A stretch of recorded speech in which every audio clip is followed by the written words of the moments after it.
Olá pessoal, tudo bom? Agora eu, Rodrigo Cruz e minha dupla Mariana Moura, iremos apresentar o problema 3121 da lista de questões de probabilidade estatísticas, que se chama diagnóstico falso. Vamos lá? Bom, começaremos lendo e compreendendo o contexto da questão. A fração de pessoas em uma população que tem uma determinada doença é de 0,01. Um teste de diagnóstico está disponível para testar a doença, mas para uma pessoa saudável, a chance de ser falsamente diagnosticada como portadora da doença é de 0,05, enquanto para alguém com a doença, a chance de ser falsamente diagnosticada como saudável é de 0,2. Suponha que o teste seja realizado em uma pessoa selecionada aleatoriamente da população. Podemos entender que o cenário se passa em uma cidade, em uma população, e há algumas pessoas que estão contaminadas com uma determinada doença. Logo aqui de início, podemos extrair informações que serão fundamentais para a resolução dos problemas que virão a seguir. São elas a fração da população que está contaminada, ou seja, doente, que é de 0,01, ou seja, 1% da população. Sabemos que há uma maneira de detectar se um indivíduo específico está com a doença ou não. Existe um teste que esse pode ser feito. Porém, esse teste não é 100% preciso. Há variações em seus resultados, e essa variação é determinada com base no estado real da pessoa, ou seja, se ela está doente ou não, Para pessoas sadias, há uma probabilidade de 5% dela ser diagnosticada como doente. E para as pessoas com a doença, há uma probabilidade de 20% de ser falsamente diagnosticada, ou seja, como saudável. Essa variação, com base no estado da saúde da pessoa, interferirá diretamente com os resultados que obtivermos. Para um problema como esse, é fortemente recomendado que essas informações sejam organizadas com uma estrutura chamada Árvore das Possibilidades, pois ela mapeia os casos possíveis de modo que fique mais claro visualmente. Nesse nosso caso, será mais fácil analisar as probabilidades com base no estado de saúde da pessoa e o resultado do teste que foi feito. Para essa nossa árvore, temos dois níveis de ramificação. O primeiro ramo é a possibilidade da pessoa selecionada no problema ser portadora da doença ou não. Classificamos essa condição com a letra S para as pessoas saudáveis e um S negado para as pessoas não saudáveis. O segundo ramo é o resultado do teste realizado naquela determinada pessoa, no qual classificamos com a letra P para o teste ter dado positivo e a letra N caso seja negativo. Com a árvore devidamente estruturada, abrangendo os possíveis casos, vamos definir os valores de cada ramificação e vamos inserir as informações extraídas do enunciado do cenário desse problema. Como sabemos que 1% da população está com a doença, podemos definir que os outros 99% da população não possui essa doença. Para o caso das pessoas saudáveis, sabemos que há 5% de chance do teste constar positivo para a doença, então sabemos que há 95% de chance do teste mostrar o real estado de saúde da pessoa. E para as pessoas não saudáveis, há 20% de chance do teste constatar que ela não possui a doença, ou seja, também definimos que há 80% de chance do teste constatar a presença da doença no indivíduo doente. Agora, com todas as informações devidamente inseridas na estrutura de árvore das possibilidades, seguiremos para a alternativa A. Aqui na alternativa A, temos a seguinte pergunta: qual é a probabilidade de o teste apresentar um resultado positivo, significando que a pessoa é diagnosticada como doente, talvez corretamente, talvez não? Para encontrarmos essa probabilidade, para calcularmos, iremos analisar a árvore das possibilidades e procurar as maneiras que uma pessoa pode ser diagnosticada como doente, ou seja, o resultado do teste dê positivo. Com essas informações, basta somar os casos multiplicando suas ramificações entre si.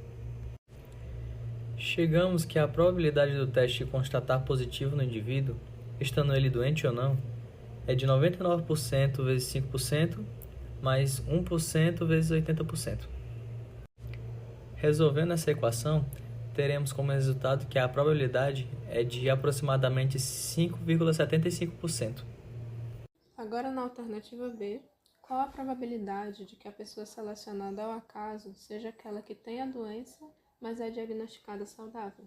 Aqui também utilizaremos a árvore das possibilidades, e nela vamos destacar o caso em que a pessoa com a doença é diagnosticada como sadia.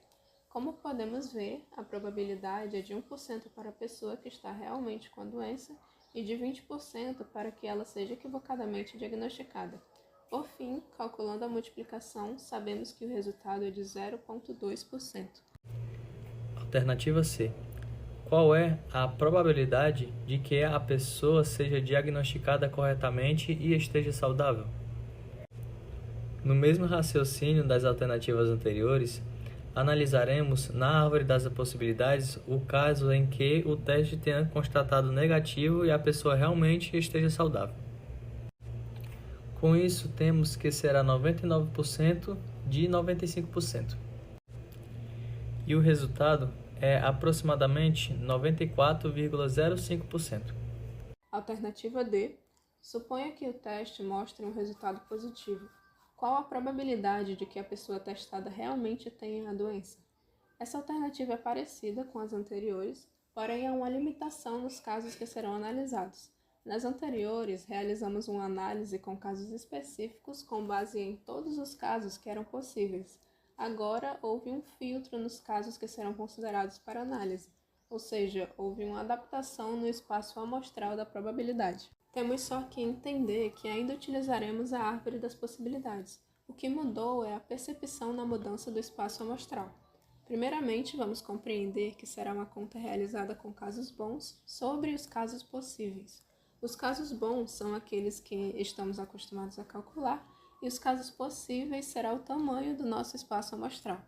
Para realizarmos esse cálculo, precisamos entender que os casos bons são aqueles em que a pessoa testada realmente tem a doença, ou seja, a probabilidade da pessoa doente testar positivo.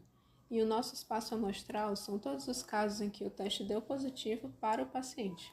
Já calculamos lá na alternativa A essa quantidade de testes positivos, que é de 5,75%.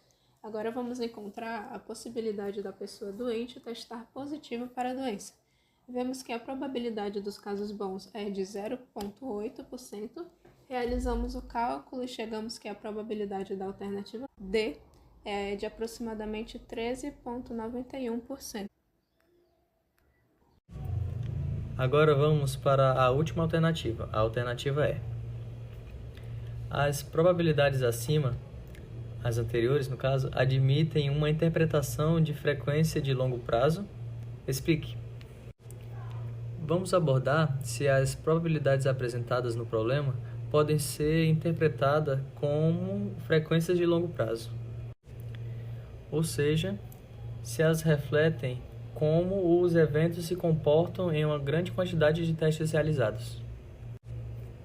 A probabilidade de um evento indica a proporção esperada de vezes que ele ocorrerá em um grande número de repetições do mesmo experimento. Ou seja, se há algo que a probabilidade é de 20%, esperamos que em 1000 experimentos ocorra um número aproximado de 200 vezes. No problema que estamos contextualizados aqui, no diagnóstico falso, as probabilidades descrevem o comportamento esperado de testes diagnósticos realizados em uma grande população. Se realizarmos o teste em milhares de pessoas, os resultados tendem a convergir para as proporções calculadas. Por exemplo, se 1% da população tem a doença, então em 10.000 pessoas espera-se que 100 pessoas tenham a doença. Da mesma forma, os falsos positivos e negativos também seguirão a probabilidade dada, com 5% de falsos positivos em pessoas saudáveis. Ou seja, como resposta completa, podemos dizer sim, as probabilidades do problema admitem uma interpretação de frequência de longo prazo, pois foram calculadas com base em proporções esperadas na população e no desempenho dos testes.